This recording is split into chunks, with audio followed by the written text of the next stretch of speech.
මම ස්ථානවල දැනලා තියෙනවා සර. ඉතේ රිද්මේ තමයි අපිට භෞතිකය දකින්න වෙන්නේ. ඔව්. මම ආසිනා ඒකනේ ඉතින් බුදුහාමුදුරුවෝ කියන්නේ චේතනාම්බික කම්මං ඔය වගේ දේවල් වල. යාන්නේ මේ ගන්න පිළිමකින් යන්නේසා ඉතිරිවත් කරගන්න මේ එන්නදාසේ තියාගන්න කියලා. ඒක කොහොමද? ඒක මේ කරන්න පුළුවන් දෙයක්ද ඔය කියන්නේ හිත රිවර්ස් කරන්න කියන්නේ හිත නිදහසේ තියාගන්න කියන ඒවා කරන්න පුළුවන් දේවල්ද? ඒ කියන්නේ සාමාන්‍යයෙන් අපිට gedara පිරිසුදුව තියාගන්න කියනා වගේ වැඩන්නේ ඔය හිත නිදහසේ තියාගන්න කියන එක. නැත්තම් මිදුලතු ගාගෙන තියාගන්න වගේ. දැන් ඕක කෙනෙකුට කරන්න පුළුවන් එකක්ද? ඔයා අකමැතිද? ඒක දැන් ඔයා අකමැතිද හිත නිදහසේ තියාගන්න? කැමතිනේ.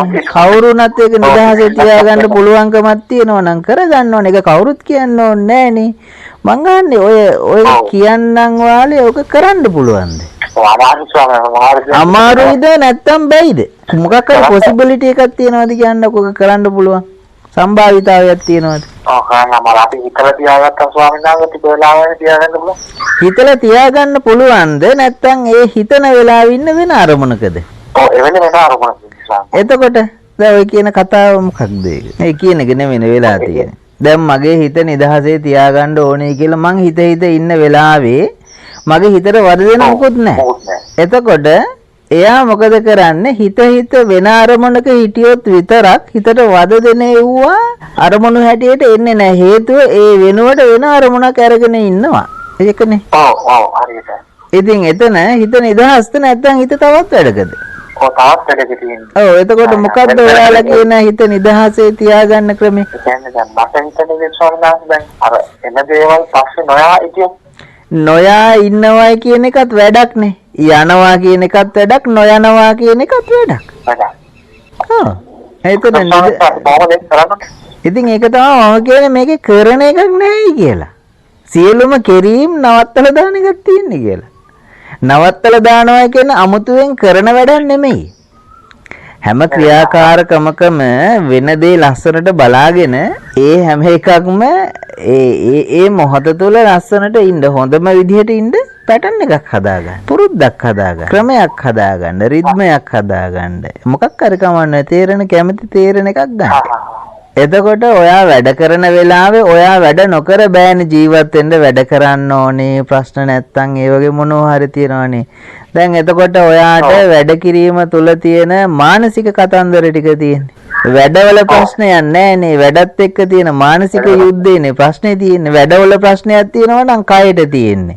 තේරුණාද? දැන් මෙතන කය මොකුත් ලෙඩක් කියන්නේ නැහැ නේ. ඔයාට ඇඟට අමාරුයි අරකයි මේකයි. ඒක නෙමෙයි කියන්නේ. ඔයාගේ හිතේ ප්‍රශ්නේ තියෙනවා කියන්නේ. හිතේ ප්‍රශ්නේ නැති කරගන්න මොකද කරන්න ඕනේ? ඒ හැම වෙලාවකම හිත ප්‍රශ්න දානකොට සිහියෙන් බලන්න මොකද්ද මේ ප්‍රශ්නේ කියලා. මොකද්ද මේ දාන ප්‍රශ්නේ? ඇයි උඹ ප්‍රශ්න දාන්නේ? ප්‍රශ්න දාන්න තරම් හේතුවක් මෙතන තියෙනවද? ඒක බලන්න. එතකොට තේරෙනවා හිතට උවමනාව තියෙන්නේ මොනම පරිසරයක හරි කමන්නේ. එයා ඉන්නවයි කියලා ඔයාට ධනව ඉන්න ඕනේ. ඔයාට ඇන ඉන්න ඕනේ. ඔන්න මාත් ඉන්නවයි කියන එක. ඔයා නොදැනී ඔහේ ඉන්නකොට ඔයාට වැඩිපුර රිද්දනවා. වැඩිපුර දනවනවා. ඔයා නිදහසේ ඉන්න වෙලාවට ඔයාට වැඩිපුර අන්නනවා. තේරුණාද? එතකොට මෙන්න මේක තමයි හිතේ හැටිය. නැත්තම් හිතේ ක්‍රමවේදය කියන එක තේරුම් ගත්තාම.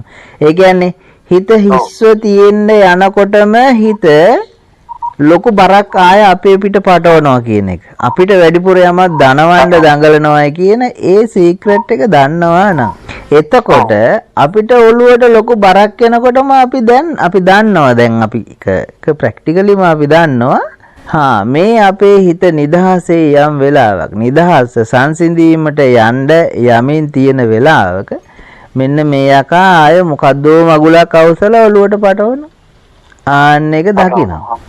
මෙන්න මේක දැක්කට පස්සේ සිහියෙන් ආයෙ එයාට දිගින් දිගට පටවන්න බෑ. මොකද මේ පැටවිල්ල ඉවර වෙනවා අපේ සිහිය ආපු ගමන්. තේරුණාද? සිහිය ආපු ගමන් ඒ කියන්නේ මොකක් හරි භෞතික දෙයක්, බාහිර දෙයක් මොකක් හරි එකක් ගැන සිතුවිලි වලින් ඔයාගේ හිතට හදනවා එකක් මොකක් හරි බරක් හදනවා. හදනකොටම ඔයා ඒ බර ඔළුවේ තියාගෙන ඒක ගැන කල්පනා කර කර ඔහේ භෞතිකයේ ඒ සිතුවිලි ගොඩත් එක්ක ඔහේ යන්නේ නැතුව දැන් අපි උගන්වනවා එකක් මොකද්ද? සිහියට එන්න කියනවා. මේ වෙන්නේ මොකද්ද කියලා බලන්න කියනවා. බර උස්සගෙන යන්නේ නැතුව උස්සගෙන යන්නේ මොනවද කියලා බලන්න කියනවා. තේරෙනවද? එතකොටම පේනවා තමුන්ගේ ඔළුවෙන් හදාගත්ත මොකක් හරි වටිනාකමක් හින්දා ඒ වටිනාකමට මොකක් හරි කැමැත්තක් හෝ අකමැත්තක් හින්දා ඇලීමක් හෝ ගැටීමක් හින්දා හැදිච්ච සිතුවිලි ටිකක් ඔහේ විකාරයෙන් වගේ හිත යamak තියෙන්නේ නැතුව ඒකේ ඇති දෙයක් නැහැ කියලා. ඒක පේනනවා. ඒක බලනකොට පේනවා. විපස්සනා කරනකොට විශේෂයෙන් ඒ දිහා දකින්න ගන්නකොටම පේනවා ඇත්ත මොකද්ද කියලා. හෙළුව මොකද්ද කියලා. එතනම ඒ කතන්දරේ බිඳ වැටෙනවා. ආයෙ 0 වෙනවා. එහෙම එකක් තියෙනවා. සිහියෙන් ඉන්න කියලා 24 පැයෙම සිහියෙන් ඉන්න කියලා 아무තු ප්‍රෝග්‍රෑම් එකක් දාගන්න එපා. ලස්සනට ජීවත් වෙන්න. මම කියන්නේ ජීවත් වෙන්න. හැම තැනම කියන්නේ ලස්සනට ජීවත් වෙන්න කියලා. ඒ ජීවත් වෙනකොට ඔන්න ඒ ලස්සන නැති වෙන තැන් තියෙනවනේ. බර හිත බර කරන තැන්. ඔව් ගැටලු හදන තැන්, විඩාව හදන තැන්, වේදනාව හදන තැන් ඔය මොනවා හරි අර ලස්සන ජීවිතය ඇස කැත කරන තැන් තියෙන්නේ. ආන්නේ වගේ සමස්තයම. අන්න ඒ වෙලාවට විතරක් ඔය කියන දේ කරන්න සිහියට එන්න. සිහියෙන් බලන්න මොකද්ද මේ කියලා. බලනකොටම ඒ තැනේ බොරුව තේරෙනවා. ඒ තැන මනෝ විකාරයක් වගේ තේරෙනවා. ඒ ගැන එක මොහොතක් නෙමෙයි කෝටි වාරයක් හිත හිටියත් විසඳෙන ප්‍රශ්නයක් එතන නැහැ කියන එක තේරෙනවා. ඒක තේරිච්ච ගමන්ම ඒ ප්‍රශ්නේ දුවනවා අපිව දාලා. ප්‍රශ්නේ අපිව අතාරිනවා. මොකද ප්‍රශ්නෙට බෑ අපිව තවදුරටත් අල්ලන් ඉන්න ප්‍රශ්නේ හෙළුව අපිට පේනවා. ඒ කියන්නේ මැජික් කාර්යයක අපිට මැජික් පෙන්වන්නේ අපි මැජික් එක දන්නේ නැති තාක්කල්නේ. මැජික් එක වෙන විදිහ අපි හරියටම දන්නවා නම් ඌ පෙන්වන මොකක්වත් අපිට මැජික්ද? මැජික් නෙමෙයි. හිතෙත් මේ මැජික් මවමව හිත මායාකාරයක් කියලානේ මේක කියන්නේ. මේ විඥානේ මායූපමංච විඥානං කියලානේ. මායූ කියලා කියන්නේ මැජික් වලට නෙමෙයි මැජික් කාර්යයට නම. මෙන්න මේ මැජික් කාර්යය දාන මැජික් හින්දා තමයි මිනිස්සු මේක මැජික් එකක් කියන එක. මේ මොහොතට මැවිලා මොහොත තමුන්ව මුලාවටපත් කරලා තමුන්ට දුකක් හෝ සතුටක් හෝ හදන සිස්ටම් එකක් මේකේ තියෙන්නේ කියන එක නොදන්න තාක්කල් තමයි යෝකට අහු වෙලා ඒ සිතකට අහු වෙලා හිත දිගේ ඔහේ හද විඳ හෝ ඉස්සරහට යන පුරුද්ද තියෙනවා. ඒ පුරුද්ද වෙනකොට අපි දානවා එක වෙන එකක්. ඒ පුරුද්ද කඩලා ඒ වෙනුවට සිහිය පුරුදු කරනවා. සිහිය පුරුද්ද කරගන්නවා. සිහිය පුරුද්ද කරගත්තාම අර වගේ බර සිතුවිල්ලක් එනකොට ගැටලුවක් වේදනාවක් ප්‍රශ්නයක් මොකක් හරි එන මොහොතේම ඔන්න සිහියෙන් දකින්න පටන් ගන්නවා. දැකපු ගමන්ම අර හදපු බොරුව එහෙම් පිටින් බිඳ වැටෙනවා. තේරෙනවද? ඒ වගේ එකක් තියෙන්නේ. 24 hours ඉන්නේ එහෙම ඉන්න බෑ මනුස්සයෙකුට. සහ එහෙම ඉන්න එක බුද්ධ ආගමේ උගන්වන්නේ. මේ බුද්ධ ආගමේ සිහියෙන් ඉන්න කියලා උගන්වන එක නෙමෙයි බුද්ධ ආගම. හොඳේ. බුද්ධ ආගම කියන්නේ සතුටින් ඉන්න එකට. සතුටින් ඉන්න බැරි වෙන වෙලාවල් වල සතුටට එන්න නැත්තම් රිෆ්‍රෙෂ් වෙන්න තමයි සිහිය ඕනේ. නැතුව සිහියෙන් ඉන්න කියලා ආගමක් නැහැ. බුදුහාමුදුරුවෝ එහෙම එකක් කියලා නැහැ. 24 පැයම සිහියෙන් හිටපල්ලා කියලා. ඒක මල විකාරය. සිහිය පුරුදු කරන්න කියන්නේ මේ පැටර්න් එකට සමහර අය ටක් ගාලා එනවා. සමහර අයට සතියෙන් එන්න පුළුවන්. තේරුණාද? සමහර අයට අර මේ අනිත් පැත්තට හිතට වහල්කම් කරලා වැඩි පුරුද්දක් තියෙන කෙනෙක් නම් එයාට සමහරට අවුරුදු 7ක්වත් අර විදිහට සිහිය ප්‍රැක්ටිස් කරන්න වෙයි කියලා බුදුහාමුදුරුවෝ කියන්නේ. හැබැයි අවුරුදු 7ක් යන්න කලින් මේ මිනිහා කොහොම හරි හරියට සිහියෙන් කරනවා නම් මේක ඒ මිනිස්සයා මේ පැටර්න් එක තේරුම් ගන්නවා. එයා එතනින් පස්සේ ඕනෙම මොහොතක අර ෆ්‍රී තත්ත්වයට හිතපත් කරන් යන්න පුළුවන් කියලා. එයාට කේන්ති යන හොඳේ. කේන්ති යන එක එයාට ප්‍රශ්නයක් නෑ. දුක එනවා. දුක එනකොටම මෙයා දකිනවා මෙන්න මේ බැඳීම නිසා ඒක කැඩිච්ච නිසා මෙන්න දුක එනවා. හරියිට. ඒක දැනුවත් වෙච්ච ගමන්ම ඒකේ ප්‍රශ්නයක් නෑ. ඒකේ දුකක් නෑ ඇත්තට. මේ අවබෝධයක් තියෙනවා. ඒ අවබෝධය තියෙන මනුස්සයට ලෝකේ මොක වුණත් ප්‍රශ්නයක් නැහැ. එමු මිනිහා දන්නවා ඒක. අවිද්‍යාවමයි ප්‍රශ්නේ කියලා කියන්නේ ඒකයි. ඔය නොදැනුවත් භාවයමයි ප්‍රශ්නේ. අවිද්‍යාව නිසාමයි ඔය කියන පටිච්ච සමුප්පාදයෙන් හැදිලා තියෙන්නේ. අවිජ්ජා පත්‍ය සංඛාරා සංඛාර පත්‍ය විඥාන. ඔය හැම එකකම මුල අවිජ්ජා. එතකොට බුදුහාමුදුරන්ගේ දේශනාව තියෙන්නේ විඥා උදපාදි කියන එකට. අවිජ්ජාව දුරු කරලා විද්‍යාව ඇති කරන එක. එතකොට මිනිස්සේ ජීවත් වෙන්න ඕනේ විද්‍යාවෙන්. ඒ භෞතික විද්‍යාවෙන් හෝ එක එක රසායන විද්‍යාවෙන් අර විද්‍යාවෙන් මේ විද්‍යාවෙන් නෙමෙයි. ඒ වගේ නෙමෙයි. ප්‍රඥාවෙන්. තේරුණාද? ප්‍රඥා සහගත වුණාට පස්සේ අන්න විද්‍යාව තමා තුළ පහළ වුණාට පස්සේ සියල්ල විද්‍යමාන වෙනවා. හැමදේම පේනවා. වෙන හැමදේම පේනවා. ඔව්.